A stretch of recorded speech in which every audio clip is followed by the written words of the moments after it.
Let's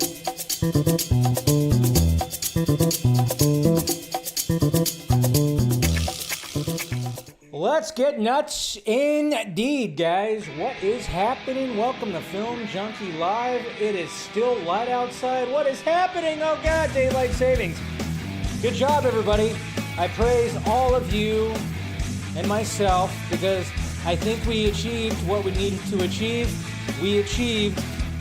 We succeeded in saving daylight. Good job, everybody. We saved that daylight. It's still here. It's 6 o'clock Pacific time. Still daylight out there. Love it. Love it. Good job, everybody. Good work, you guys. We all came together, we band together, and we saved that daylight. Anyways, guys, welcome to the show. Welcome to Film Junkie Live. Let's talk about some movie things. We got some things to talk about. Of course, subscribe to the channel. Hit that like, thumbs up if you'd be so kind. And of course, right off the bat, hey, we got a new executive producer this week. That's part of the Patreon, and that is, of course, Mr. Rowdy. Didn't have a last name, just goes by Rowdy. Supporting the Patreon right there, so he is the executive producer for all the Film Junkie Lives this week, as well as DC Fanimated and Vodka streams. So, thank you, sir. If you're out there, not sure if you are, but you are the executive producer. What is happening? All right. Who's out there? We got Jason right here. What's happening? Good to see you. Always great to see you, buddy. We got Kenneth. What's going on? Hope your Monday is going well, buddy. Yeah, can't complain. It was actually a pretty slow Monday. I can't complain about that. And work's like just a little, slow, kind of just even, just good. And it's been slow movie news, not going to lie. So there's really not a lot to talk about, but hey. We got Mr. Ninja Gamer 13. Crazy how people finally woke up to the reality about MCU movies that some of us had already been saying for years now. Had Man of Steel and BVS come out today, they would have been praised across the board. What do I keep on saying? What if I said many, many times? Snyder, Zack, ahead of his time. Sorry, I'm just adjusting. Always ahead of his time.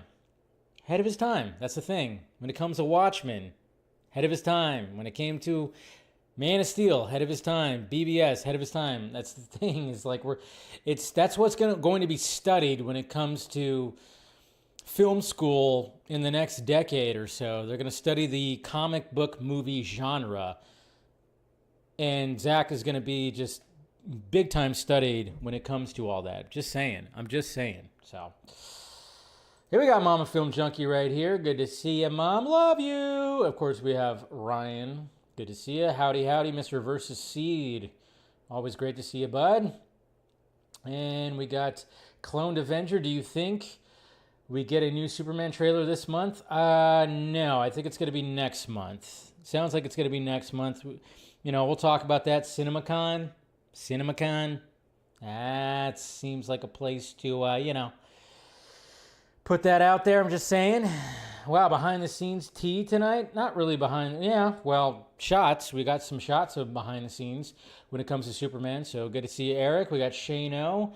Good evening. I can't believe, but also excited that today marks the actor Eddie Gathagi, whatever. I always say his name wrong. I say everybody's name wrong, but who's going to be Mr. Terrific in an upcoming James Gunn Superman movie.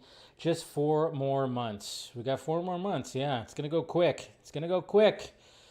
I hope you have a great daylight savings time day yesterday, everyone, including you, Dave. Yeah, it was like one of those things where you always go like, wait a minute. That's right. I didn't sleep 10 hours. I slept 9 hours. That's right. Hey, the weekends, I sleep. If you guys, I tell you what, because I'm always up so early during the week.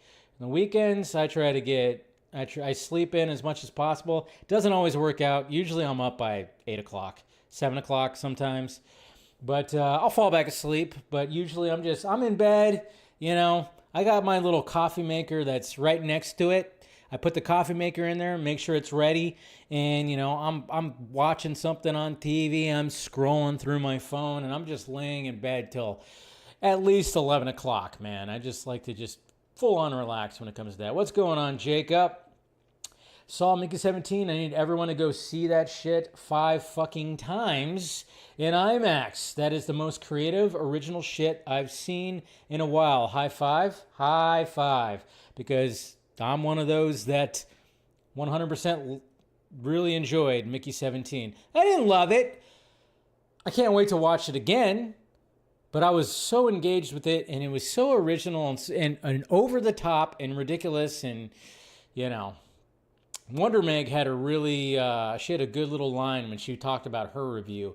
And she said it was an excellent bong rip. Obviously, Bong Joon-ho, who directed it. So she said it was like an excellent bong rip or something like that. She just used bong rip. And I was like, 100% love that. So that's right. Took a hit off that bong, and I thought it was great. What's going on, Indiana Jake? Great to see you. We got Lex right here. Shout out to Roddy. What's going on, man? Good to see you. All right. What else are you guys talking about here? Watchmen definitely ahead of its time. Yeah, for sure, for sure. We got the sad service. BVS will have a resurgence in like a decade, and people are going to be like, how did we not support this? It's already happening now. It's been happening. I mean, it's kind of funny because when Zack Snyder's Justice League came out, and it was... Because if you think about it, you mean, so this is what I love about Zack. What I love about Zack is like the fact that, I mean, I remember I had Mario on. If you guys know who Mario is, and then he was doing podcasts and stuff like that. He's a diehard Superman fan. I don't know if he's still doing stuff. I know he's had some issues when it comes to real life, but maybe some of you guys know who I'm talking about. I can't remember it. Robles? I think his last name is Mario Robles. But I remember the night that the Snyder Cut came out, and we had a group of... You guys should go back and watch that Vodka stream. That is a Vodka stream for the books. Go watch the Vodka stream that after the Snyder Cut came out, because a lot of people showed up. I think we had Liz Wonder. I think Meg was there. Scott McClellan, my co-host for DC Fanimated, got so drunk that night, and he was just so he got really sappy, and it was great. Steven was there at the guards. I don't know. I can't remember all who was there. It was a packed house. But Mario was there because he wanted to come on. A diehard Superman fan who was critical when it came to BVS and Man of Steel. He was critical. But then when he watched Zack Snyder's Justice League, he went, oh, I get it now. I get what Zack was building up to. And I was like, thank you. That's what we were talking about. Slow burn. Ben Affleck has said this before when it talks about movies, is the fact that people just want instant gratification. They want instant gratification. Well, everybody wants instant gratification when it comes to life and everything like that. But you have to, no, you don't get that. You can't have instant gratification. Come on. But yeah, some people, I don't know. It's all just crazy. It's all just crazy. What's going on, Terrence? Good to see you. Thanks for joining right now. Hey, we got Dell right here in the chat as well. Zack Snyder's Justice League, a.k.a. the Snyder Cut, came out on HBO Max on your birthday. Yes, on March 18th. Yeah, we're 8 days away. So, you know, I think we'll do a little bit of celebration when it comes to the Vodka stream this Friday because, yeah, why not? 4 years. It's been 4 years since the Snyder Cut. You know, and it's kind of crazy, too. And thank you for joining, Dell. Great to see you, bud. Great to see you. And then, of course, we've got Chris Balger right here. Affleck said exactly that about how the accountant was found. It has found a growing following, which has led to the accountant, too, getting green lit. Yeah, I'm going to talk about that, too, because, of course, South by Southwest happened this weekend, and we'll do a little talking about that when it comes to the tweets. But, yeah, it's just pretty crazy because I was thinking about that. I was like reflecting on that because I was going, oh yeah, it's March. Holy shit. And then I was reflecting on 4 years ago where I was at because, you know, that's what we do. And I mean, 4 years ago at this time, I was unemployed. I was actually unemployed because the job that I took in January that I worked at for 6 weeks, which was it was a good job, and it was a good paying job and everything. But again, in the field that I'm at, sometimes, there's a reason why sometimes I just jump from job to job. But luckily I have the experience where I can do that. But I remember I was jobless for almost the entire month of March. I was unemployed. And it was almost like the universe was going, you need to not have a day job during this time, because this is when the Snyder Cut's coming out, Dave. And you've been a voice in all that. And Zach is in contact with you a lot, because yes, that was happening a lot. It was kind of crazy to have one of my all-time favorite directors in contact with me when it came to a lot of the stuff that was happening for the Snyder Cut. But yeah, it was. I was thinking about that. I was going, man, I was unemployed at that time, but everything was fine. And then immediately, like when it came to April, I ended up getting another job. But for the entire month of March in 2021, I was jobless, but it was perfect because of all the Snyder Cut stuff that was happening, and just really just posting, streams and videos and all the kind of stuff. It was all pretty damn crazy right there. So it was a crazy time in 2021 because the pandemic we were like right in the thick of the pandemic. And yeah, it was just a crazy time when all that was going on, man. So, but yeah, thank you, Dell. Hey, we got Drogar here as well, Mr. Axel. What up, Dave in chat? Sorry that I didn't stick around long on the computer. Yeah. We mentioned that your computer died. I know you said that in the chat, so I mentioned that. I made sure to mention that. But thank you for joining that, of course. But yeah, guys, subscribe to the channel if you haven't already. Hit that like, thumbs up. We've got plenty to talk about. Hopefully, you guys had a good weekend. I had a pretty decent weekend, relaxing weekend. Still settling into this place right here. I did get a new rug. And, well, I can't show it right now, but eventually, again, I'm going to do like a vloggy type of thing where I just go around the house, do a little house tour. And there goes my ESPN app, because Jesus Christ, the NFL are just... I don't know what's going on with the NFL right now, but there are trades like crazy. It is insane. That's what's been happening in the past couple of days. But anytime my phone goes off and I hear that ESPN, it's like somebody else was traded. This person was traded to this. And I'm going, Jesus Christ. They are just... It's like it's like they're in a comic book shop and they're trading just fucking cards right now when it comes to NFL. Absolutely crazy. But no, I got a new rug, but I probably still need something else too to muffle the sound. I mean, as much as I'm trying to muffle the sound with these hardwood floors, I'm going to need more rugs, and I think I'm going to need a little thing right there to block my my door too, just to keep the sound in here and everything. So, but hey, it's all good. Let's get started. And yeah, again, I do love the fact that it's still light right now. I'm a fan. If they're gonna stop the whole changing of the times, I don't mind that it stops now. Like, I'm not one of those. See, that's the thing. And I remember when Trump talked about it. He talked about it. He's like, I don't know, it's 50-50, blah, blah, blah.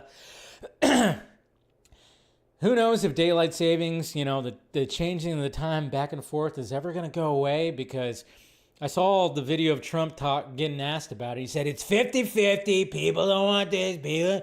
So I don't think that's going to be a thing that he's actually going to change. We were hoping for that. Don't think it's going to be a thing that's actually going to change. I wish it would. I wish it would not change. I don't want to go back. I like it when it's light until 7 o'clock. I'm all about the daylight. I know there's like people that are going like, I don't like to take my kids to school when it's dark. Yeah, I get that too, I guess. That's why he kept on going, it's 50-50, 50-50, So I don't know. I don't know if it's ever going to go away, but I wish it would. Let's not go back. Let's not go back, Marty. All right? Let's not go back, but I guess we'll see. Anyways, all right. Hey, we got Travman also right here. Good to see you, bud.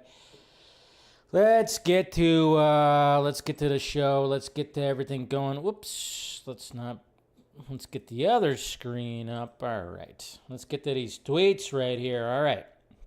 Let's get to the tweets, and we're going to start off right here. Okay. Okay. Well, I mean, I would love actually to, I would love actually to start off the tweets with we talked about it a little bit on the Vodka stream on Friday, but I would love to actually start off the tweets with the leaked Powerpuff Girls trailer from the CW that came out. But sadly, that got pulled, and yeah, there's no way that I was actually going to be able to post that. But that got removed. It did get disabled. Like I actually posted it myself. Well, I did the repost thing on Twitter. So, but did you guys see the Powerpuff Girls trailer? I mean, I was never big on the cartoon. That was not my bag. I know it was very popular, but I was never big on Powerpuff Girls. But the fact that they were trying to make it into some kind of live action thing that had adults in it, and mind you, hey, nothing wrong with everybody who's involved, but wow, when you saw that trailer, it was a shit show. That trailer looked like a Saturday Night Live sketch. Holy shit. I mean, my God. I woke up, I don't know, it was on, it was 4 days ago. I woke up and I remember just watching that going, holy crap. And I posted a tweet. I said, guys, it's criminal. They canceled the live action Powerpuff Girls. Quality here. Here's my little tweet right here. And obviously you could see that the media has been disabled in response to the report by the copyright owner. But it was just like, I mean, holy shit. And then I put hashtag restore the Powerpuff Girls. Yeah. It was bad. It was bad. It was pretty damn terrible. And you could just see why. I was like, oh yeah, nobody wants to be involved. Okay, I gotta turn this down because my God, the NFL is going crazy. Okay, hold on a sec. I gotta turn my notifications off. Hey, what could I say? I like sports too, but man, Jesus Christ, the NFL is just going crazy when it comes to this. But yeah, Powerpuff Girls, crazy. But let's talk about Daredevil. Let's talk about Foggy.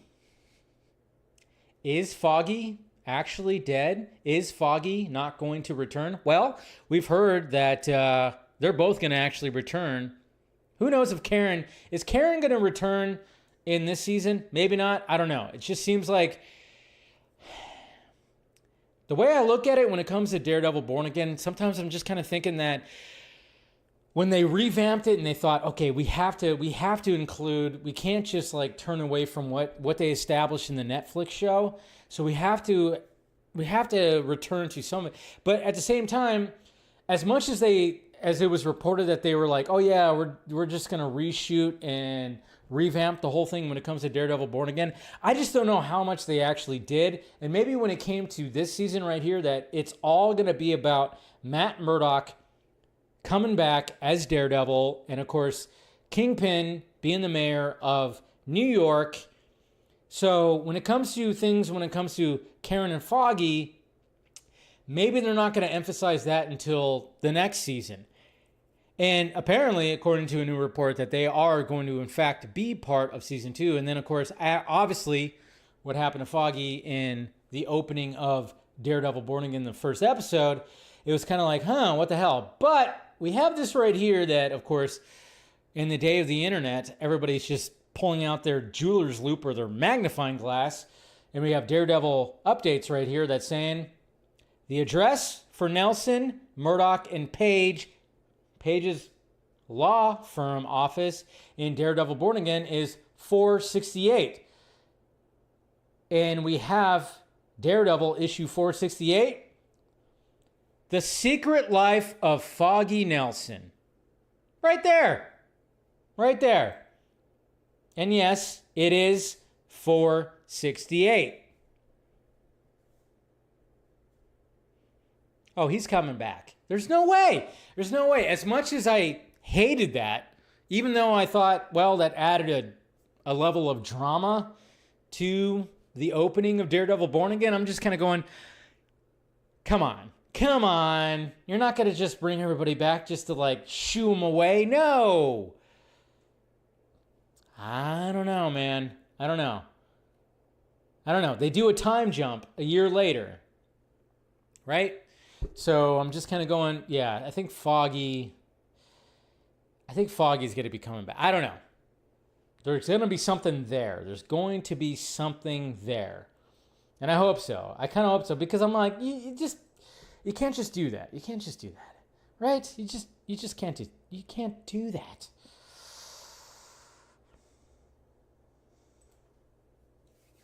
Zack Snyder. Well,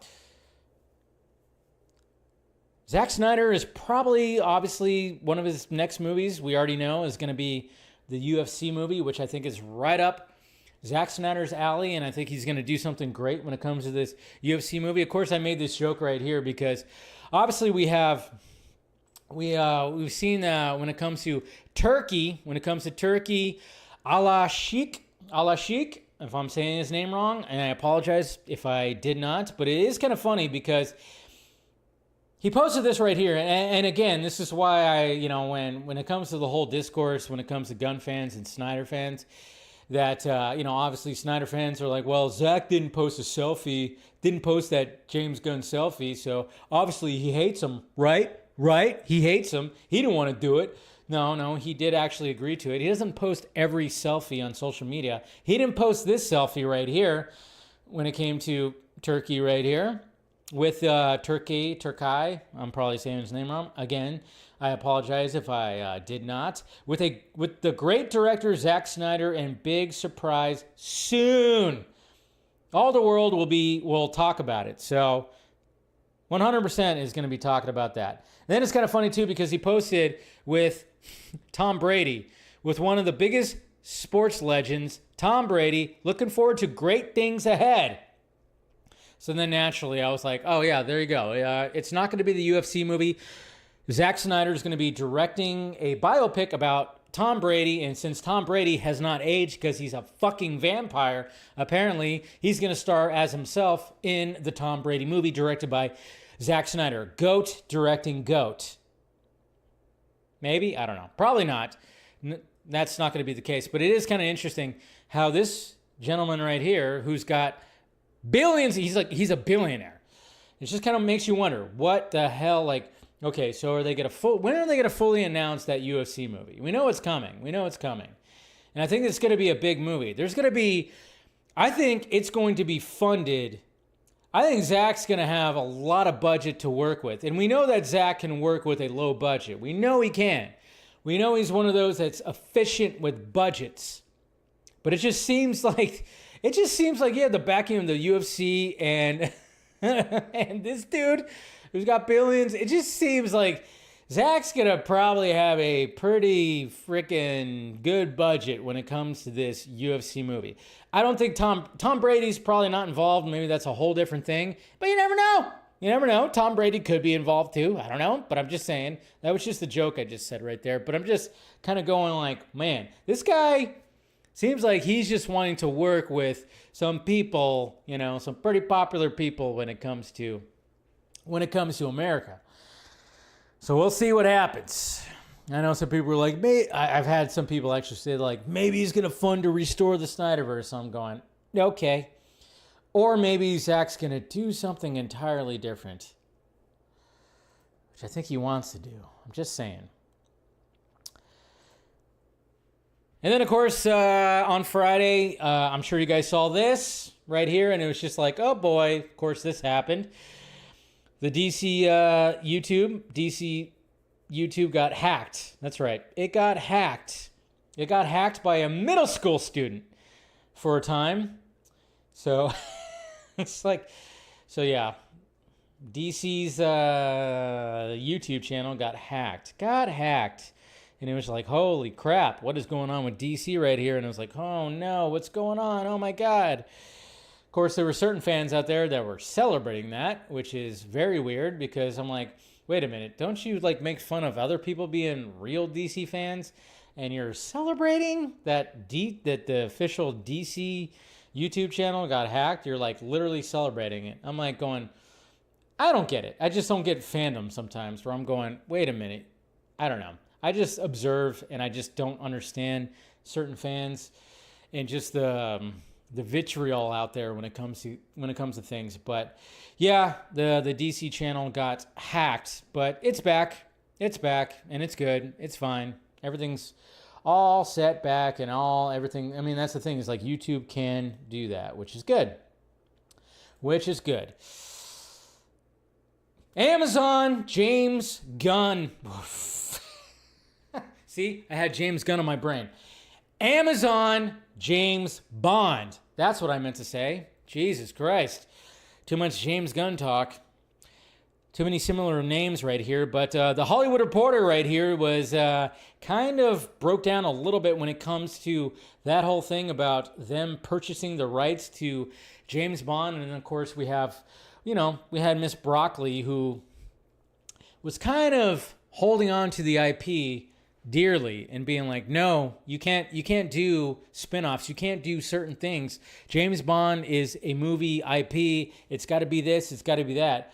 Well, I mean, just face it. Anybody who's like a James Bond purist, you're going to have to accept that they're actually going to be doing like a cinematic universe with spin-offs and all this kind of stuff. Amazon had approached the Broccoli's with pitches for a James Bond spin-off series about, of course, Moneypenny. Once it was revealed that Broccoli called the Amazon execs fucking idiots to her friends, Jeff Bezos said, I don't care what it costs, get rid of her. Holy crap. Bezos was like, who do we got to pay to get rid of her? Just cut her a check. Cut her a check. Just cut her a check. Write whatever she wants right there. Get her out of there. Get her out of there. So, yeah, just accept it, folks. There's going to be a Bond cinematic universe. 100%. It's just going to be the case. Just going to be the case. In 2025, it's like, yeah, it's just going to be the case. It really is. What else we got here? Oh, we got new concept art from Avatar Fire and Ash right here, and this is pretty cool. Look at that concept art showing Loak riding Ilu in James Cameron's Avatar Fire and Ash right here. So, The Path to Pandora. And that, of course, is from Empire Magazine.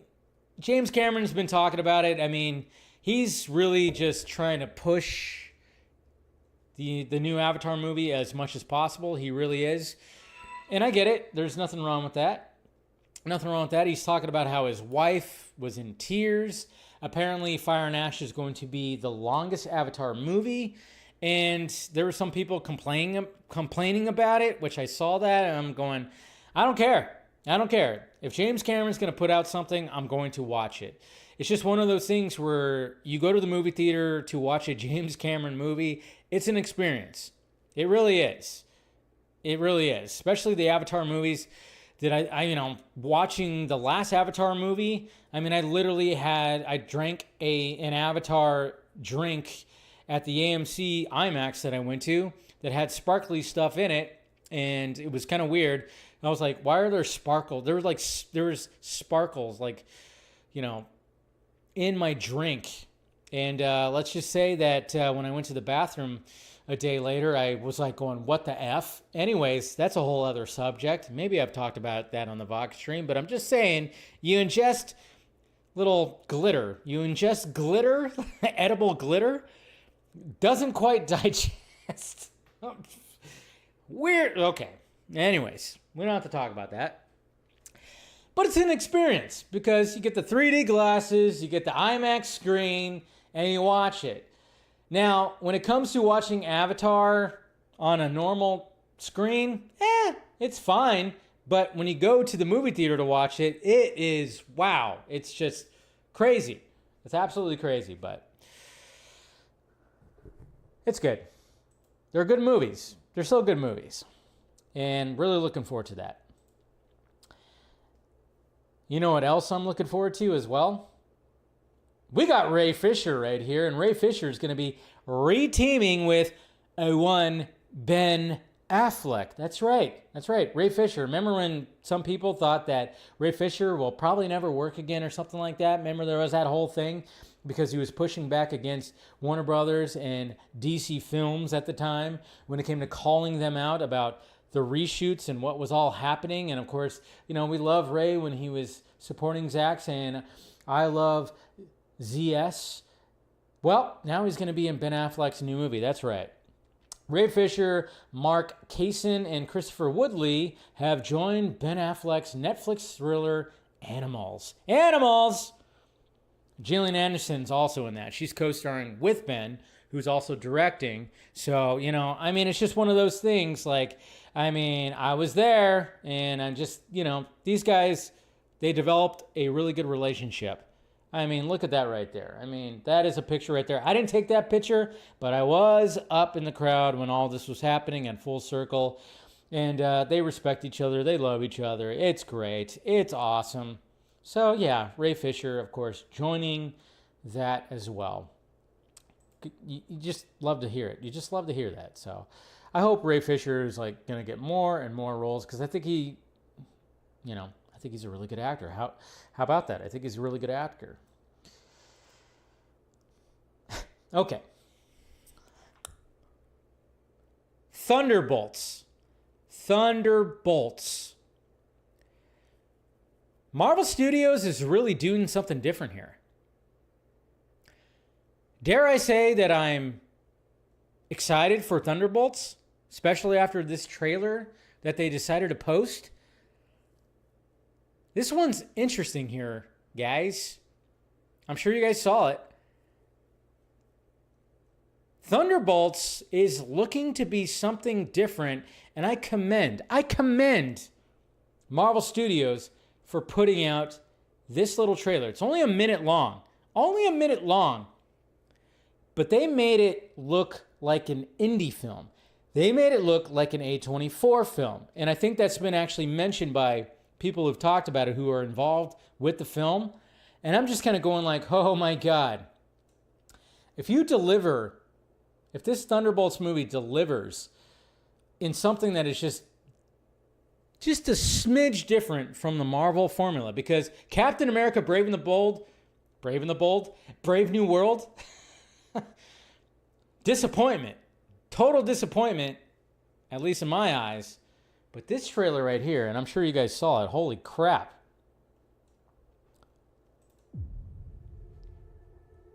There's something wrong.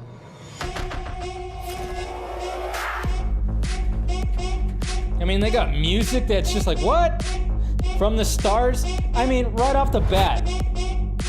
From the stars of Midsommar, A Different Man, and You Hurt My Feelings. So they're already, they're just mentioning movies that are, you know, basically indie projects.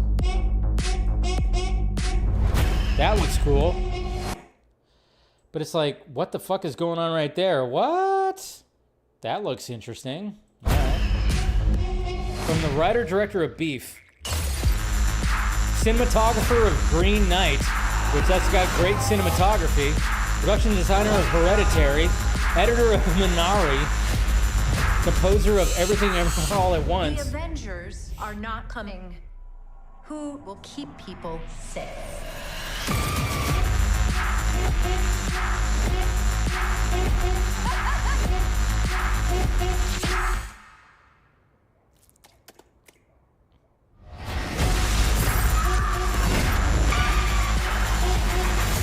Yes!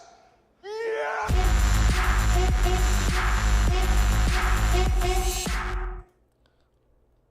That might be the best Marvel Studios trailer they've ever released. Oh my God. What? Oh, but trailers can be misleading. I'm not saying that like, oh my God, I'm going to go in there going, oh my God, I'm going to be watching like this very like indie artsy fucking CBM. No, it's probably not going to be the case. But the marketing, I'm just saying the marketing they're doing good things with the marketing. That is pretty damn good right there. And they exclusively had the Letterboxd Twitter handle post that trailer because obviously, Letterboxd. But, it's still probably not going to be like that. But I'm just saying. It's pretty damn good. That's a good trailer right there. I was very impressed by it. Let's see. Oh, it didn't work? What the hell? Shit, I just realized something. Damn. Well, that sucks. Why did that not work? I don't know. Twitter got hacked today, apparently. I thought I was broadcasting on Twitter, but apparently I'm not. I just realized I'm not broadcasting on Twitter right now. So, anyways, whatever. It's fine. It happens. That's so weird, though. Why the fuck did that not work? Oh, I think I just forgot to hit the thing. Damn it. Oh, well. Oi. I think I forgot to hit the little thing right there, so I'm not broadcasting on Twitter, sadly, but it's all good. All good. I think we got Keanu Reeves' new franchise that is going to be a hit. Hopefully it's going to be a hit. It's Keanu Reeves, a franchise that he's going to be leading, that he actually helped write the story, helped create the story. If you guys are familiar with BRZRKR, that has no vowels in it. And I've heard great things about it. And apparently they've been trying to find a way to bring it to the big screen. Obviously, why not? Bring that story to the big screen, have it star Keanu Reeves, obviously have him be involved in the creation of the story. And now they actually have a director. And that, of course, is Justin Lin. Justin Lin, who, of course, was supposed to direct a Fast and Furious movie? I think it was, 9 or 10? 10? And he ended up walking away because he just was not feeling that. So now he's going to be directing BRZRKR, starring Keanu Reeves. The story, also created by Reeves, will follow a violent, half-mortal, half-god who has wandered the world for centuries. So that's going to be Keanu Reeves' next big franchise. That's what I'm talking about. Yeah. Next big franchise. It's going to be something pretty magical. He does say, hey, John Wick is dead. He's all, I think that, if John Wick's going to come back, who knows? I think they're kind of gauging Ballerina, and hopefully they're like, hey, maybe we can continue with Ballerina with Ana de Armas. But seems like now we got Keanu Reeves that's going to be jumping on that. Yeah, so he's Constantine. Right? Oh, man. So, yeah, we'll see. Hey, you want Shadow you want him to star Shadow in a spin-off series? Well, he's got to come back from the dead, right? I mean, he essentially was killed off in a way. Kinda. They got to establish that first. And then, so we have the studio. The studio is Seth Rogen. We're going to make a movie about studios and all the craziness. So we got the studio that's going to be coming out, and him and his production partner, Evan Goldberg, they're actually going to be bringing this out. And apparently, holy shit, is there a laundry list of cameos that are going to be in it. And it's gotten good reviews. It's gotten good reviews when it comes to the studio and South by Southwest. And look at the list of cameos that are going to be involved, or the people who the cast includes. So Z-Way, I don't even know who the hell that is. That just shows how out of touch I am. Ice Cube, Zac Efron, Paul Dano, Seth Rogen, Adam Scott, Ron Howard, Zack Snyder, Catherine Hahn, Ike Barinholtz, Devin Bostick, Steve Buscemi, Bryan Cranston, Charlize Theron, Anthony Mackie, Martin Scorsese, Catherine O'Hara, and Chase Shui Wanders. Wow. That is quite a list for the cast right there that is just going to be talking about this. Going to be interesting to see how this all plays out. I am very curious. About this right here. So, should be good. But that is a big-time list of players right there. Good goddamn stuff. And speaking of South by Southwest, this is how good word of mouth, and they knew it. They knew that they had something good. They had something great when it comes to the sequel of The Accountant. The first movie, I thought was great. Absolutely fantastic. Second movie looks even better because they have the chemistry between Ben Affleck and John Bernthal. And they're so confident in The Accountant 2 that The Accountant 3 is already in the works. That's right. Already in the works, according to Collider. We got a banger here, folks, as the kids say. And, Ben Affleck even talked about how, an audience was found when it came to The Accountant. Because it took a while. I mean, it came out in 2017, 2018? It took a little bit to get this sequel out. And finally, we're getting there. But it took a little bit. I mean, The Accountant, the first movie that I watched when I moved into my new place was The Accountant, because we got the trailer, we got the poster, and I was just in the mood to watch it. It's on HBO Max or Max, whatever, and I decided to watch it. And I'm like, yeah, this movie's really good. This character's awesome. This is just something that they need to capitalize on, because if we're not going to get any more like John Wick's and some of these other ones, continue, Ben Affleck, continue making The Accountant movies. Make more. And we're going to be getting one next month, and then we're going to get another one. So that's pretty freaking awesome. Gotta love that. 2016 that came out? Jesus Christ. So long ago. And then, of course, we got the trailer for The Last of Us Season 2. We got another trailer that they also debuted at South by Southwest. And looks good. It looks good, looks intense, very well shot. Showing some of the newer characters, showing some of the conflict that's going to be there. By the time this... It's showing all kinds of things right here. It's a good trailer. It's definitely a good trailer. And there's some Nirvana in this trailer too, which is great. Hear that Nirvana right there.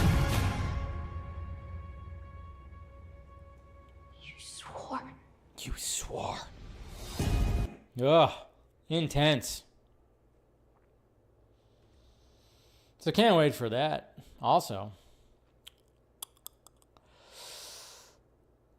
All right, now I'm going to talk about, so Saturday, I stayed home, didn't do anything on Saturday. I stayed home and, was working on things.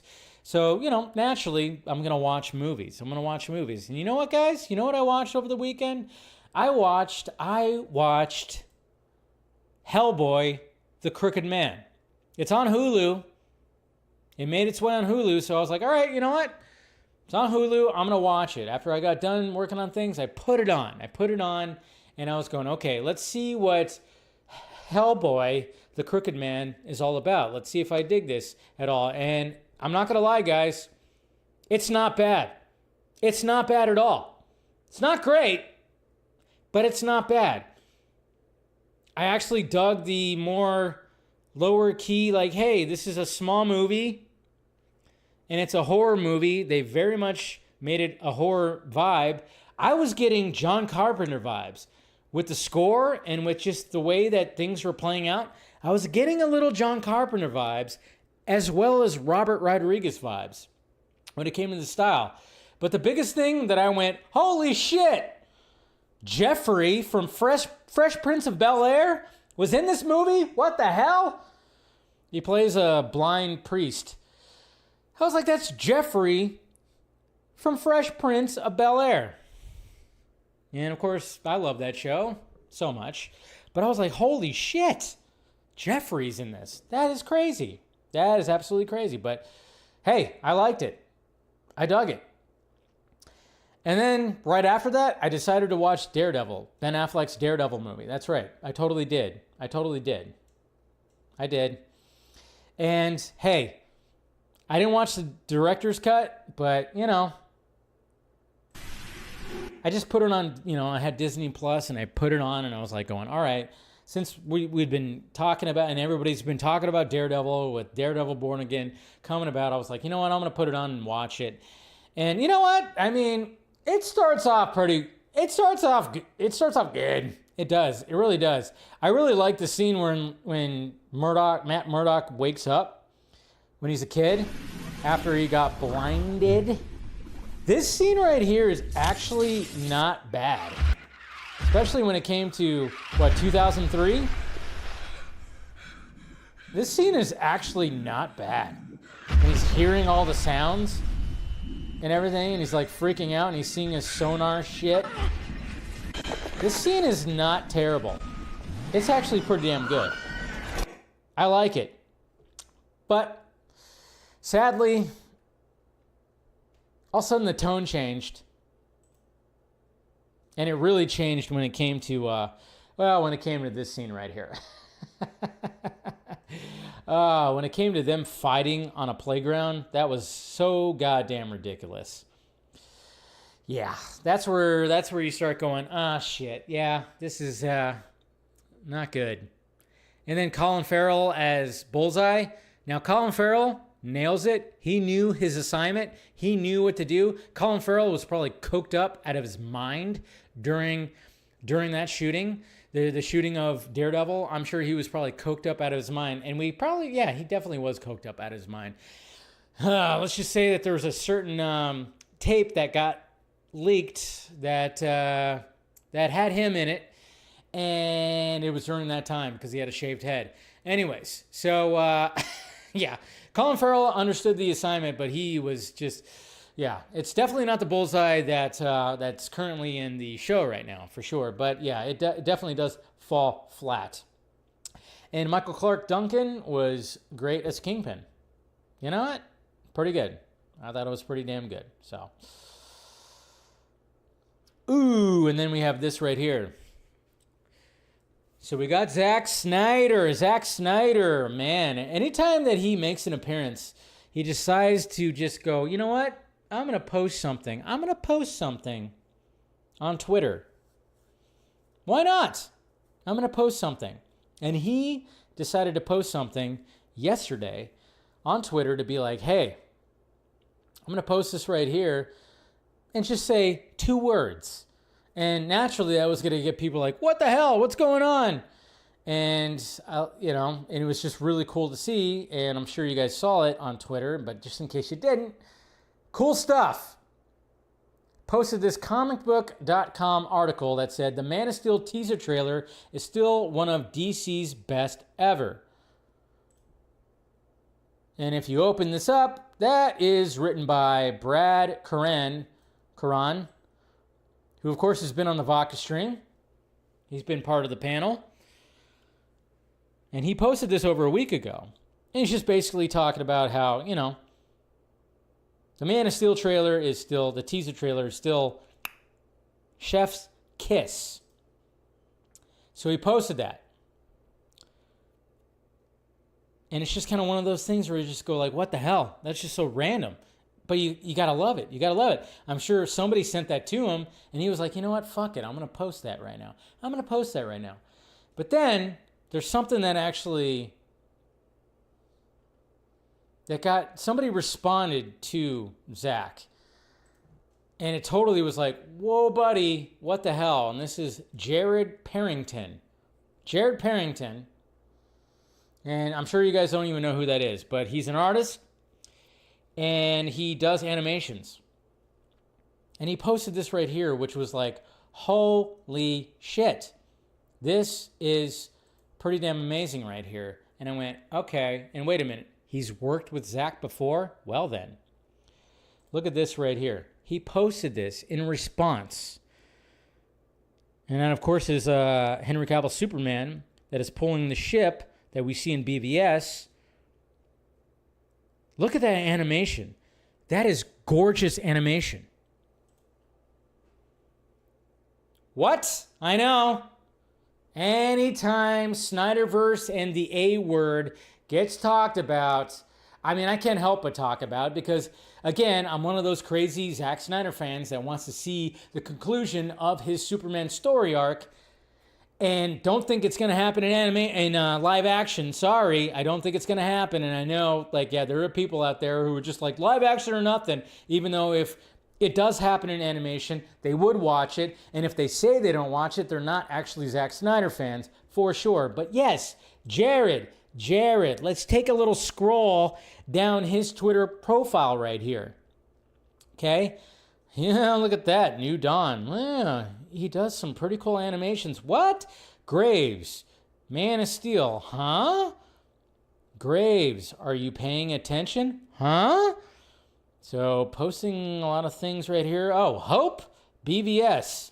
All right. This time, that's just a little drawing right there. Under the Mask, Watchful Eyes. This is probably just something else. Death of Superman, Batman vs. Superman. What? Posting that right there. Interesting. Visions of Future Past.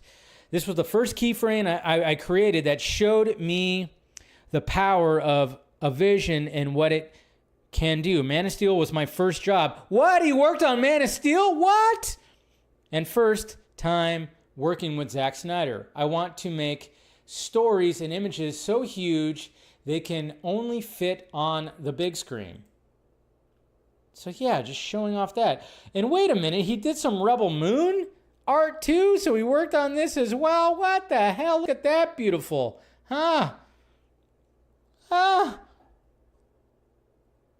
Belisarius, Rebel Moon.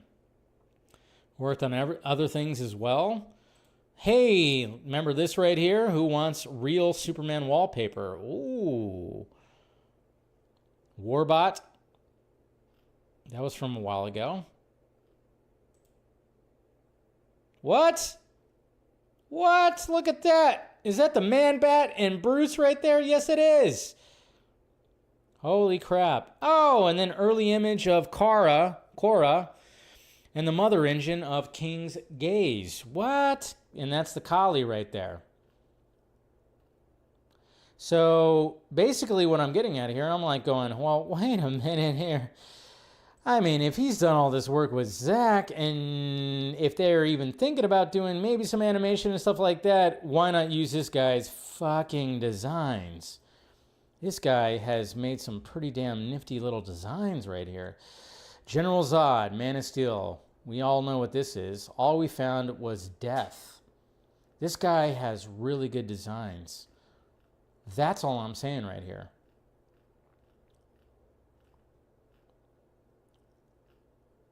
Look at that. The first episode. Seems like he drew this right here, huh? What the hell? Look at that. What? He's doing the designs for... Oh, we remember this in Rebel Moon. Holy Lord. Just saying, guys. Just saying.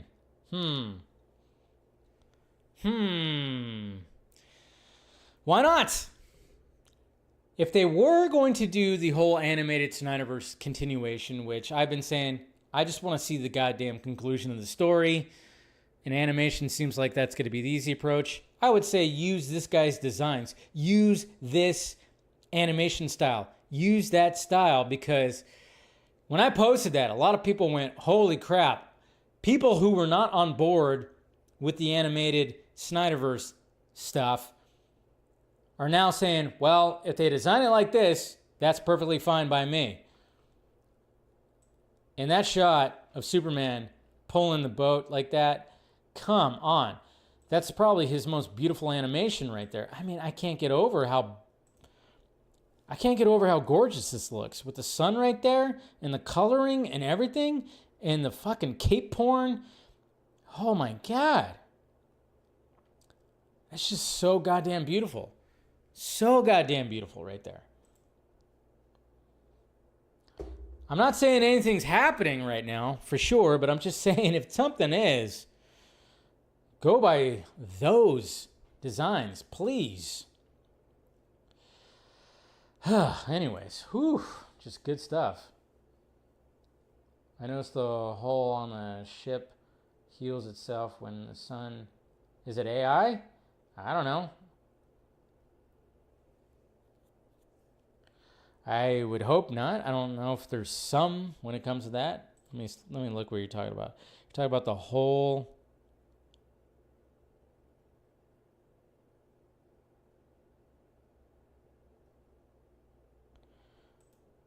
I don't know. I don't think like the hole actually goes. It like cuts off before that happens. So I don't know about that. Anyways, I'm just saying.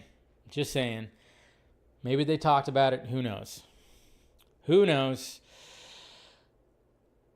And then Matt Damon. We got Matt Damon right here. And, well, you know what? Matt Damon, he obviously is going to be, he's going to be starring in the Odyssey, Christopher Nolan's Odyssey. But he took time out of that busy schedule, flew overseas to come back to South by Southwest to, hey, guess what? Attend his best friend's screening of The Accountant 2.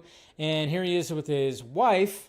And all I kept on seeing was, Jesus Christ, Matt Damon. What is going on with that arm right there? You're looking pretty goddamn warrior-like. Looking pretty ripped. Looking pretty vascular. Holy shit. So yeah, he got into that warrior shape. He definitely got in that warrior shape right there. So look at that. Look at the veiny arm right there. Look at that vascular. You look at that. Yep. And of course the beard and everything. It's like, Jesus Christ.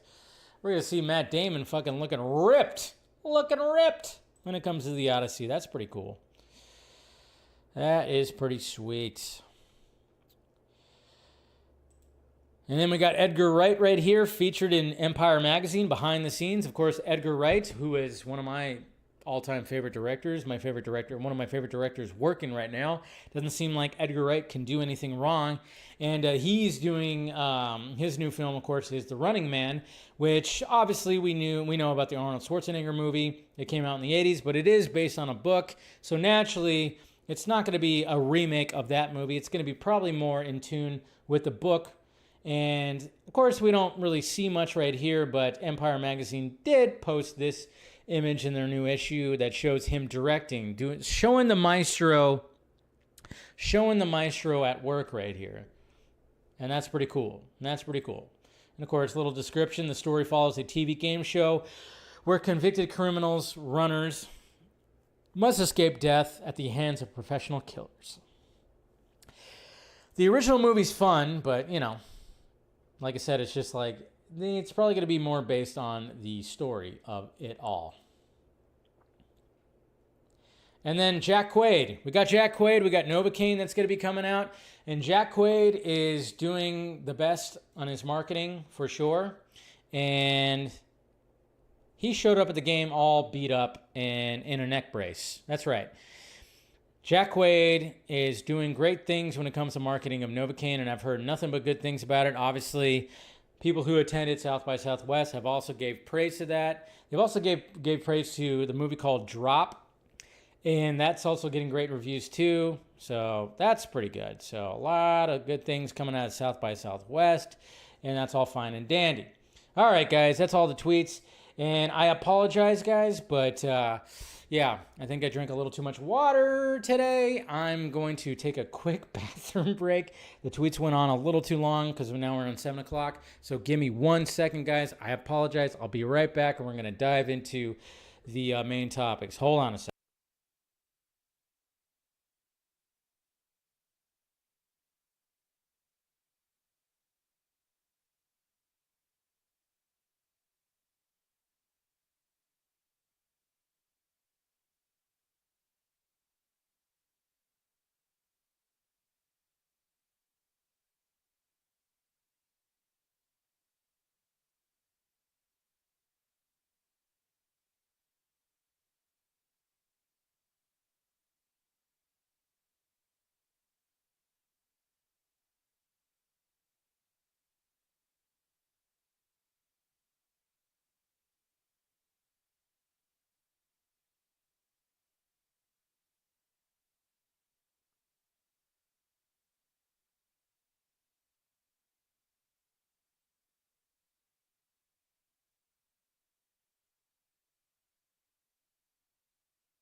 Damn it. I thought I hit the... Yeah, I'm still muted. Sorry.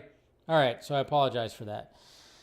Oh, failing. Sorry about that, guys. But, yeah, I went to the bathroom 15 minutes before the stream started, and that was not enough, sadly. So, all right. We're back. We're good. So, sorry, I thought I hit the button. This fucking thing, I tell you what, Jesus Christ, gave me a chance to grab some food. See, there you go. A little break before we start diving into the main topics here, right? All right. And let's talk about some DCU news. Okay. Well, the first thing I want to talk about is, well, Jason Momoa, Lobo. Kind of interesting because the anniversary for Lobo is today. That's right. March 10th, apparently, is the anniversary when it comes to Lobo. And James Gunn decided to be like, hey, well, I'm going to celebrate the anniversary of Lobo by talking about Jason Momoa. And if anybody was kind of thinking that, oh, yeah, this Jason Momoa was cast by Twitter, was doing with this and was that, it's like, no, this kind of debunks that whole thing right here, because this is what James Gunn posted right here. On the anniversary of Lobo, I can't help but think of a text I received from, of course, Jason Momoa. On the morning it was announced that Peter and I were the heads of DC Studios the day Jason and I first discussed him joining the DCU as Lobo. I've loved watching Jason bring him to life. I can't wait to share that with all of you. So the message right there says, fucking Lobo. Dude, I've said you should be Lobo. Dude, I've said you should be Lobo for years. No lie. So there you go.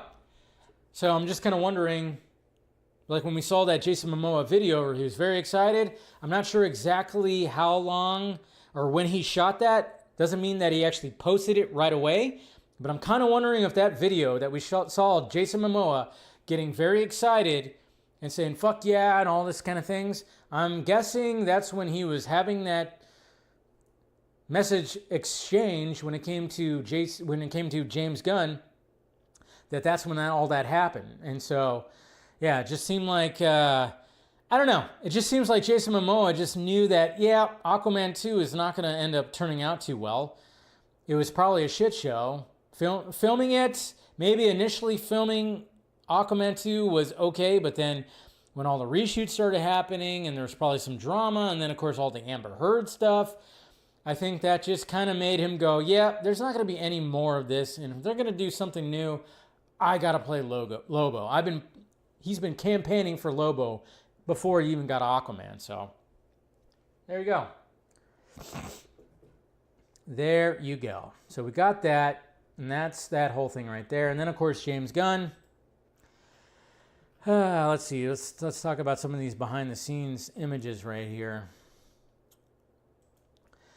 So we got a birthday for Eddie, of course, Gathagi, who, of course, is playing Mr. Terrific. And James Gunn decided, hey, you know, I'm going to post this image right here, celebrating the birthday right here. And here's the image of them right here. And we know exactly where this, you know, when it comes to, we got this beach right here. And we have Mr. Terrific, we have Lois, and we saw that in the teaser trailer where he does create like a little force field around them to block them from all these Lex Luthor soldiers or whatever. And yeah, the first thing that I thought about when I saw this, I went, Jesus Christ, how hot was it on this beach? And poor Eddie for having to wear leather during this whole shoot. My God. And then, of course, having something on his face that is stuck to his face and a wig, maybe. I don't know if that's actually his hair. Maybe it is. Or maybe they just put a wig on him. I don't know.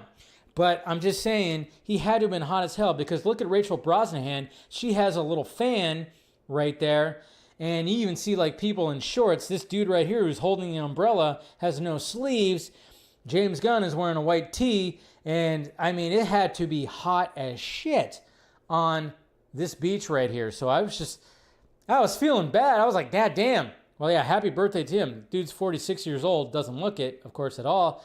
And I'm just kind of going like, man, it must have been really hot on that beach right there. So, but the costume looks good. I mean, when it comes to costumes, let's face it, they really did nail Mr. Terrific's costume right there, 100%. And let's go back to Lois and what she's wearing. Because I saw some people that apparently were kind of like going, why the hell is Lois Lane wearing like what? It's like going, and of course they're nitpicking her wardrobe right here. And I'm just kind of going, I don't see anything wrong with it. But they're apparently, of course, because it's 2025, it's the internet. People were going like, what the hell is she wearing? What is going on with her pants? She's wearing, who cares? So Lois is a little comfortable, you know? I don't know. It's stylish. It's interesting. It's dull colors. I think she looks great. I think she looks absolutely fantastic. And he looks terrific. Ha ha ha ha ha ha ha. You know, obviously the joke right there, but he's looking pretty terrific. So, and that wasn't the only thing that was posted. Oh yeah, we got another one. That's right. You know, when you're the engineer and you just don't feel like engineering, so you want to take a nap? Well, there she is right there. Ha ha ha. That's right. So she posted that right there. And I always forget her name, so mind you, I forgot. But obviously we know that there's going to be a showdown, and this is in the Cleveland Guardians Stadium. That of course the baseball team is the Metropolis Meteors. And we know that Ultraman and Superman face off right here. Obviously, she's a part of that. She's going to be also taking on Superman. So she posted this and this image right here of her just lying in the grass. I'm sure like that, even with that heat in summer in Cleveland, that had to be pretty damn hot too. I mean, she looks hot. She looks really hot, but I'm just saying that whole getup must have been just totally hot right there. So, yeah. So we had a couple of behind-the-scenes shots right there when it comes to what was posted today, which is great, cool, awesome. And now we got, let's talk about lanterns. So lanterns, well, we got a couple of things here. All right, we'll talk about lanterns first.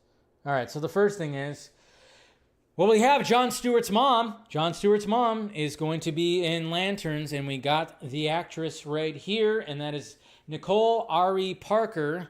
She joins Lanterns, and my God, are they keeping up with the pretty eyes when it comes to Jon Stewart? Because we've already seen Aaron Pierre and his pretty eyes, my God.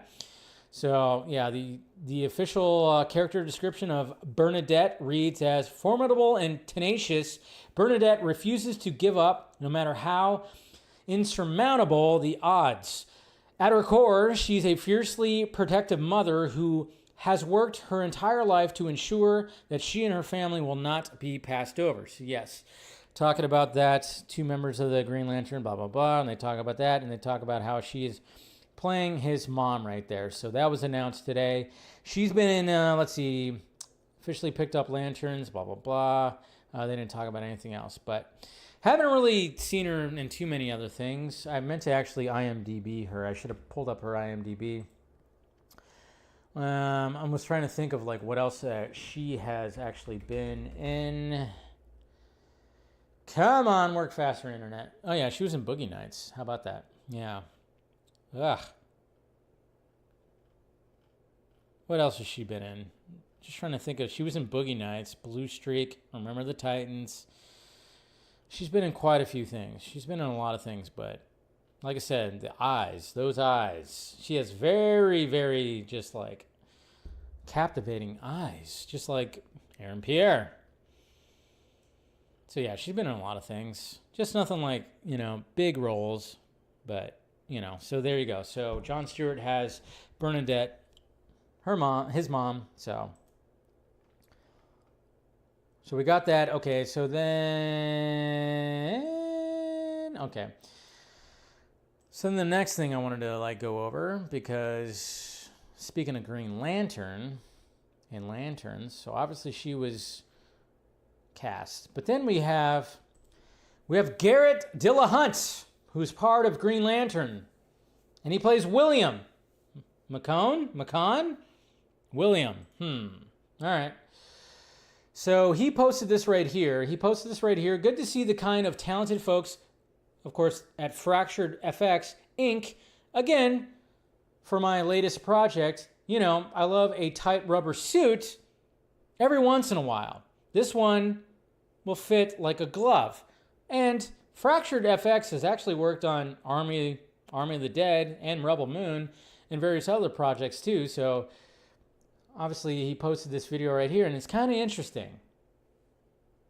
I should probably mute that for copyright purposes, I should say. But yeah, so he's being like plastered up and he's being like, you know, getting a little mold that's happening with his body. And he talks about a rubber suit. A rubber suit. And as you can see, the suit does not go all the way down his arm. So a lot of people are thinking Black Hand. Black Hand, who is a Green Lantern villain, because if you see, like, obviously in my, if you see, like, in the design I have in my, like, a little thumbnail right here, guess what? Guess what's not covered? Right here, his right hand when he's holding up his ring. Completely bare right there. So Black Hand is actually going to be part of Lanterns. If you want a little backstory on Black Hand, let's see, I pulled up something right here. Where is it at? Okay. What? All right, well, that didn't work.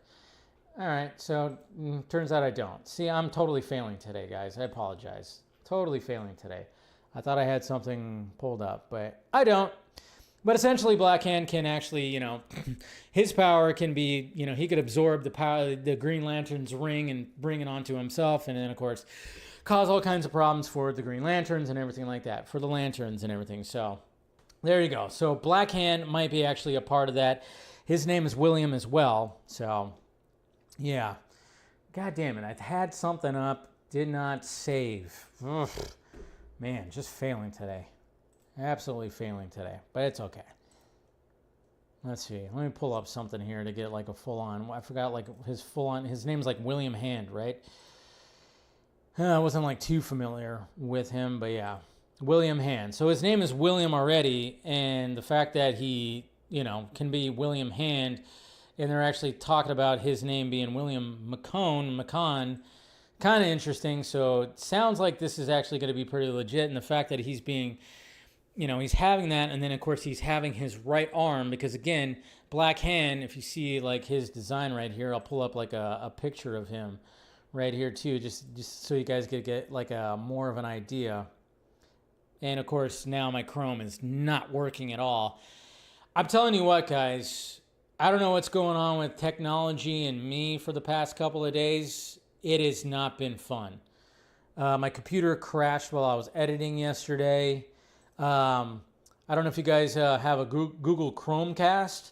If you have a Google Chromecast, apparently Google ran an update and it bricked a bunch of Google Chromecasts. I can't fucking stream anything through my Chromecast onto my TV anymore because I have an older Google Chromecast.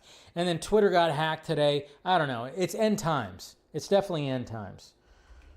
And so I've been having just all kinds of fun with technology. And it's just, it's just not been working. Nothing's, you know, things have just not been working. And I've been failing today when it comes to certain things. But it's okay. We're making it through it. We're powering through, guys. All right, can I get like a decent image here? Probably not. Here's a pretty good image, I guess you could say. But you can't really see. See, here's a good image right here because this is where he's like actually. This is a pretty good image right here. So there you go. That's him like with you know, on Bruce Wayne's tombstone right there. So, but as you can see, where he's wearing his ring that gets powered up by others, he's got no sleeve right there, no sleeve, and yeah. So that just kind of fits right there, the fact that he's not getting that. So I think we can very much guarantee that, yes, Mr. Garrett right there is going to be playing Black Hand. That's cool because we're going to have Sinestro in there. So there's nothing wrong with that. We're going to have the main baddie of Lanterns, but we're also going to have a side villain that's going to be Black Hand, and that's what's going to be interesting to see. What's the interaction? What's the connection between Black Hand and Sinestro? That's going to be cool. So, there you go. And that's pretty much it. That's pretty much it when it comes to anything DC. Well, not anything. There's still some more stuff here. Hold on a sec. There was all that. Okay, so there's one thing that I did want to talk about too, because this was this right here, Mondays. I know, yeah, totally a case of the Mondays, man. Man, see, I had it and then I don't have it now. What the hell's going on here? I thought I had it ready, but no, I don't have it. What the fuck, man? Things were just not where I had the tab open, but I don't have the tab open anymore. What the hell happened with that? Okay, well, I have it in my history. There you go. Thank God. Thank God for Chrome and having the history, but I'm telling you what. Ugh. What is this here? Okay, so this was kind of interesting because this was actually going around too. When it comes to Clayface and when it comes to the Batman Part 2, this was actually put out there by Batman on Film. Now, I'm not too keen on Batman on Film because, I'm not really a fan of the guy who leads it. He was very critical when it came to, of course, Zack and everything like that, when it came to the Snyder Cut, when it came to a lot of things. And, so, you got to take everything with a grain of salt. But, they're still, I guess you could say, in the game when it comes to at least Batman news. And they posted this article right here.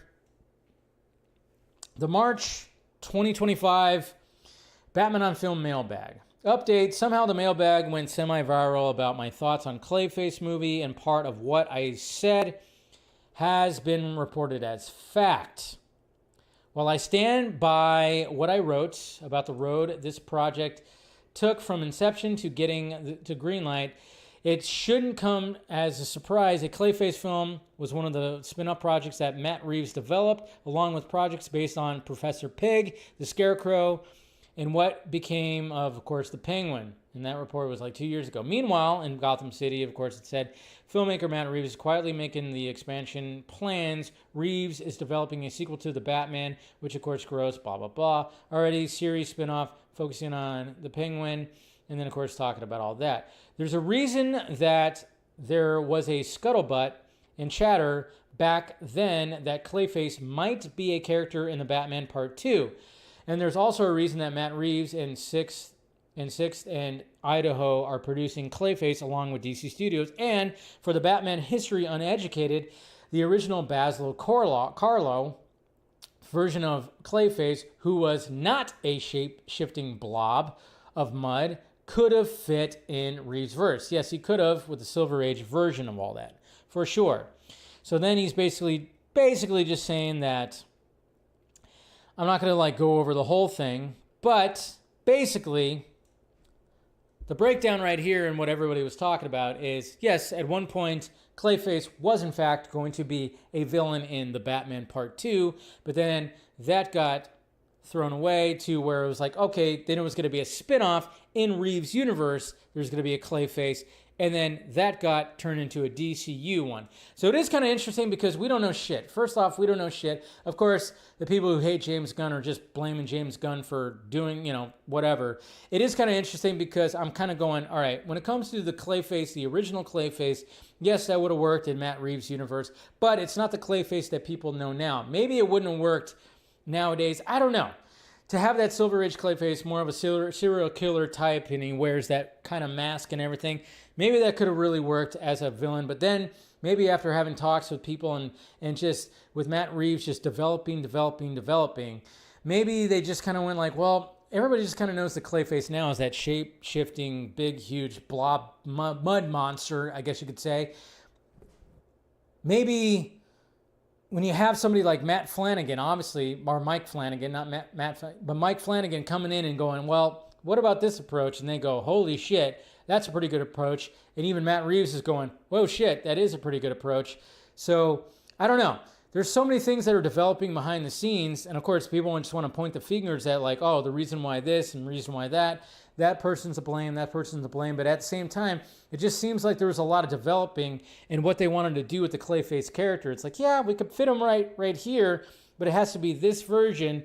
But at the same time, people know this version, and we can really do something right here, like a horror movie, and we could do a cheap horror movie for $40 million instead of just like having it incorporated right here. And then if you had some other idea, and I'm just kind of going like, yeah, there's probably been numerous meetings and numerous just discussions talking about Clayface. It seems like Clayface was always just like Matt Reeves wanted Clayface, and then there's all this other things when it comes to Clayface. I don't know. It is just very interesting when it comes to what's going on, what happened behind the scenes when it came to Clayface. But essentially, what Batman on Film was just saying is like, yeah, at one point, the Batman Part 2 was going to have him as a villain, one of the villains at least. That ended up not happening. Then there was going to be a spinoff when it came to Clayface in Matt Reeves' universe. That's not happening. Now it's a DCU project written by Mike Flanagan, which I'm just kind of going like, well, I don't know. I just want to see a Clayface movie. I'm all for it. I know when people are just like, who asked for this? I love it when people always say that. Who asked for this? Nobody asked for this. I hate it when people say nobody asked for this. Nobody asked for a lot of things, and they ended up being good. The first Joker movie that came out in 2019, nobody asked for that. Did anybody ask, you know what? I want Todd Phillips to direct Joaquin Phoenix in a Joker movie that has no Batman in it. Nobody asked for that. It makes $1 billion and wins a bunch of Academy Awards. Fuck off with your whole, no one asked for this. I hate it when people say that. Shut up, okay? Yeah, we didn't ask for this, but hey, if it's going to be a thing, cool. And I'm going to watch it. So, I think a Clayface movie is going to be absolutely fantastic, especially with Flanagan running that ship right there, writing that. So, all right, let's move on to CinemaCon now. Yeah. So CinemaCon, let's see where are we at. I probably closed this tab too because I'm just fucking, yeah, I don't even, I totally did. I totally messed up this tab too. Jesus Christ. What the hell? I am just failing today. All right, let's try to find it again. I had it all ready to go and then I just was clicking too many things. Cinema, can't even do this right here. Jesus Christ. Oh, man. There we go. There's what I was looking for right there. So, all right. So we got CinemaCon, and we got the schedule for CinemaCon right here. We got Real Critiques that posted the schedule. And obviously we know that there's going to be, you know, a presence when it comes to Warner Brothers and Superman and everything. But you want to see the schedule? Here is the schedule right here. CinemaCon panel schedule. Sony Pictures, March 31st, 6:30 p.m. to 8:45 p.m. Lionsgate will be on April Fool's Day on April 1st, 9 a.m. to 11:30. Warner Brothers is going to be 4:30 to 6:30, so we have a 2-hour Warner Brothers. And yes, it's supposed to be very Superman heavy. I'm sure that's probably when we're going to get the official full-on Superman trailer that's being worked on right now. How to Train Your Dragon premiere is happening on April 2nd, 9:30 a.m. to 11:30. Universal and Focus will be there April 2nd at 3:45 to 5:45. Maybe they'll have some updates on, I don't know, God knows what. Amazon MGM is also on April 2nd at 8:15 to 10. And then April 3rd is going to be Paramount, 9:45 to 11:30 a.m. And then rounding it up with Disney, April 3rd, 2:30 p.m. to 4:30 p.m. So, looks like we're only going to get one premiere. I don't think Warner Brothers is going to do that thing that they did when it came to The Flash in 2023 where they just showed a bunch of people the Flash movie. And I think they're realizing that that was not the way to go. Because remember all the fan screenings? I went to one of the fan screenings. I went to 2. Remember, if you guys remember, I got the invite to go to the first Flash fan screening. Didn't get in because they fucked up on all that stuff. So I drove out there, waiting in line forever, and then drove back. You'd see my reaction to all that. And then I went to another one where I officially did get in. But I don't think Warner Brothers is going to make that mistake again when it comes to Superman because there was way too many fan screenings for The Flash.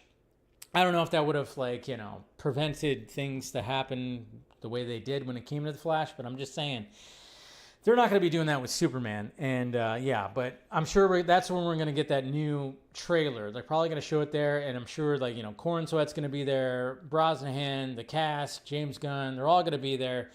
And I guess we'll see what happens when it comes to that panel. Should be good.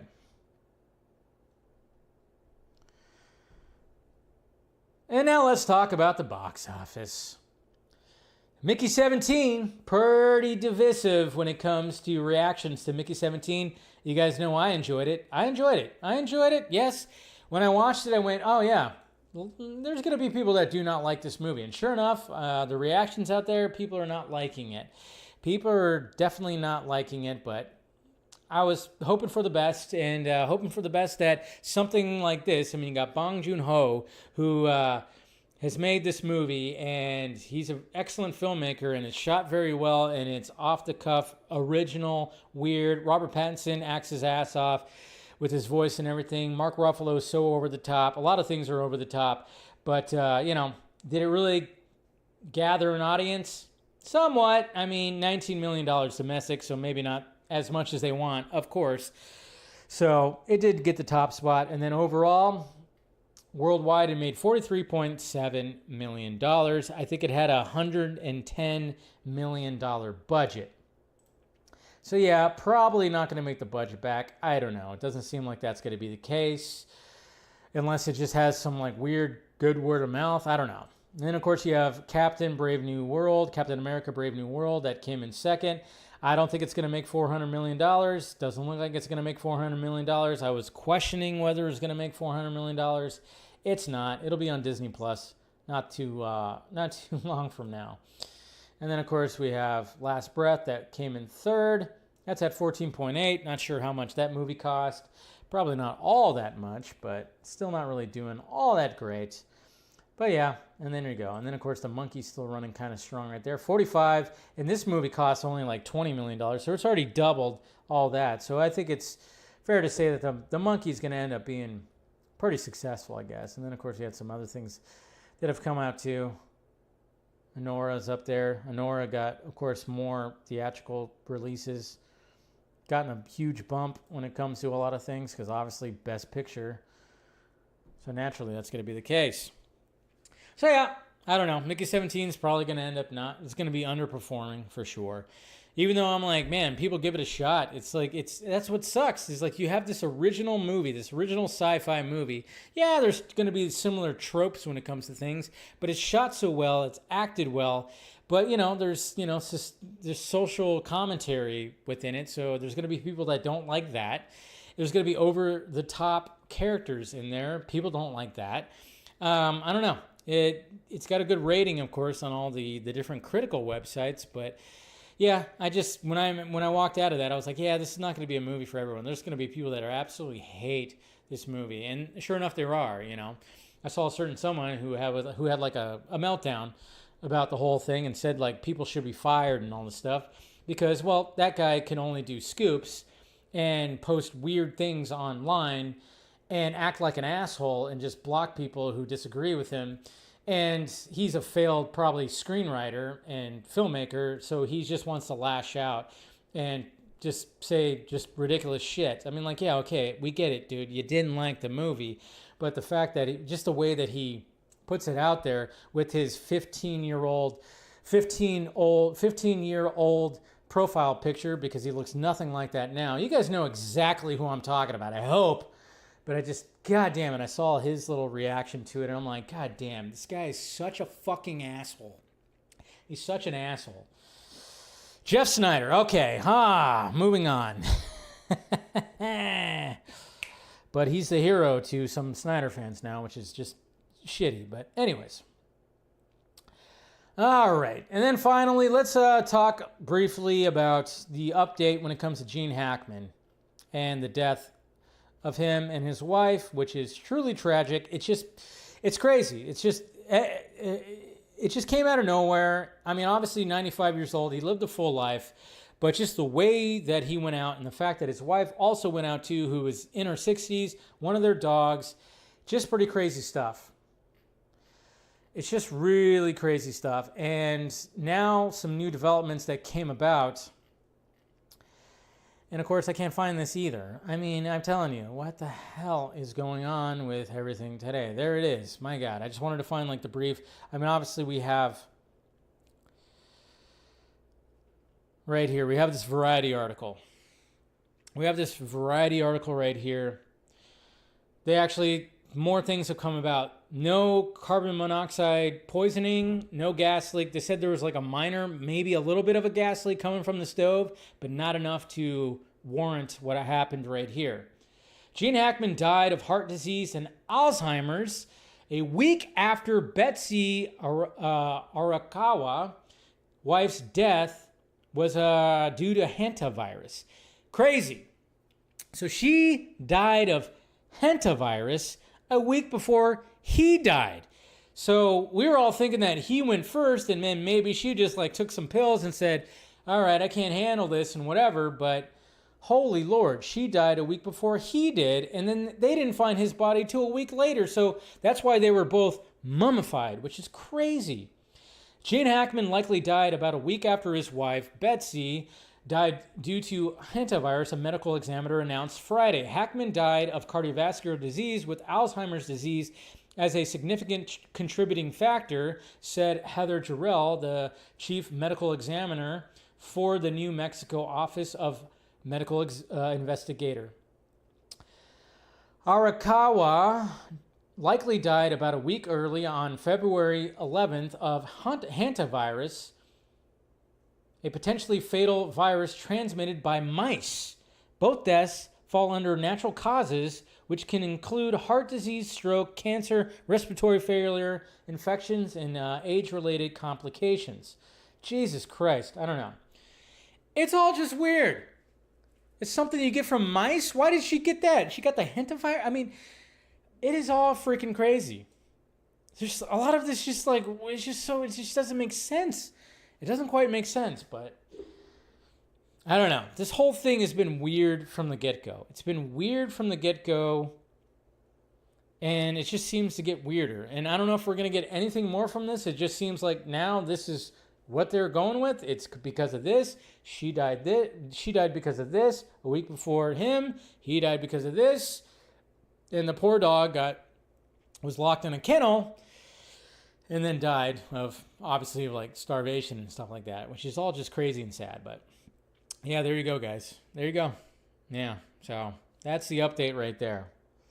I don't know. It's just all weird to me. I mean, yeah, you can get into the conspiratorial stuff. You really can. Be like, well, was he trying to reveal something? What was going on? What's going on? It was this kind of, you start getting into like the Hollywood ritual things, and I don't know. It's just all very strange. Is it a murder-suicide thing? I don't know. There's a lot of things. It just all doesn't make sense. But the thing is, though, when it comes to Gene Hackman, obviously an icon when it comes to movies, cinema, and just acting altogether. I mean, he was an icon. He lived a full life, at least. At least we could say that. He did live a full life. But what a way to go out, man. Just a crazy way to go out. It's an absolute crazy way to go out. All right, let's go to some Twitter questions right here and see what you guys are saying over in the Twitter sphere.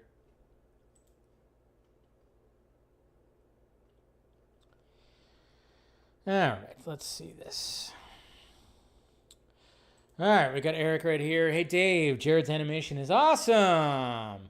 Gotta say, it looks pretty realistic, and as animation tech develops, realistic animation gets more affordable. Plus, they just need the cast to come in for a few days to record their lines. In other words, much easier to get. Yeah, exactly. And then if they can't get somebody to come back, guess what? They could get a good voice actor to do whatever. Kenny, super excited for Superman. Of course, I'm super excited. I'm going into this version of the Man of Steel with an open mind. Hope it is good to great. Yeah, I'm sure you'll be pretty satisfied. And then, of course, you had recent McFarlane DC Multiverse 7-inch figures that he picked up on eBay. You got the Flesher Superman which is cool. And then of course Keaton's Batman as well. That's cool. I love the Flesher Superman-esque with the black background. I really dig that. I don't even like the costume. I have one of those myself. I got it with the Batmobile, the '89 Batmobile.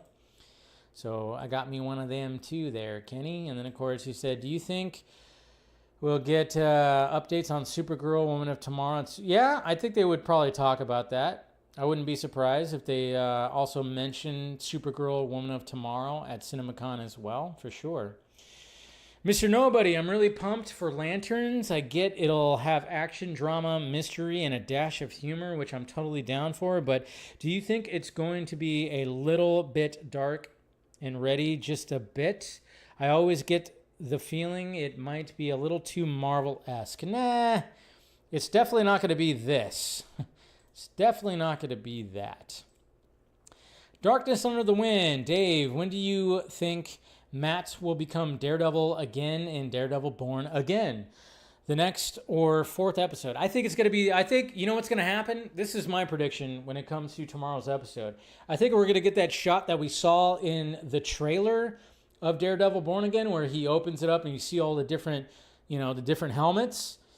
I think we're going to get, that's going to be how they end episode 3. And then, yeah, I'm with you. Episode 4, that's when we're going to see him fully back into the costume. I think there's going to be a build-up to him maybe doing that. I might be wrong, and maybe we'll see that shot and that scene in the opening. We might even see that instead. I don't know. But I have a feeling that he's going to visit Frank Castle before he actually suits up again. So I think we're going to get Frank Castle maybe in the next one, or maybe he's going to start seeing like the fact that some of those cops and whatever are wearing those, they have those Punisher tattoos. I don't know.